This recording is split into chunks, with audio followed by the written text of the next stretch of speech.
Self-caused buyer fatigue. It's one of the big mistakes property buyers make. Here's why. Everyone's busy with life. Now, on top of that, a property search starts soaking up your nights and your weekends for weeks then months on end, and you get over it. That's called buyer fatigue, and it's why buyers end up paying too much or settling for a crappy property. You can avoid buyer fatigue by efficiently moving through the key steps of a search and doing it in the right order.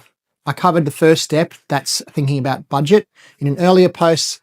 Today, I want to cover the next step, which is location, and I'll work through the remaining steps in other posts, so you might like to bookmark this for later on. By now, you should have already worked out where you can afford by checking the sold tab for your search area and seeing several properties that you would have bought selling each month for several months. Now, not all of the suburbs or areas in your search are going to suit. So the next step is to eliminate those that don't work for you and to rank the ones that do in order, or maybe as a first or second choice. And once you've done that, you want to explicitly write down why you want to buy there. Is it transport? Is it being close to a school? Do you like the community? Is it the capital growth prospects? Or maybe it's all of the above. You got to be really clear on what's important and write that down in detail. Then you want to spend time researching what the local and state governments have planned for the future for your target areas. So you're confident that the reasons you want to buy in those areas will still be there in 5 to 10 years' time. This all sounds like simple stuff so far, right? But it is really easy to get distracted by nice houses that aren't in the right location.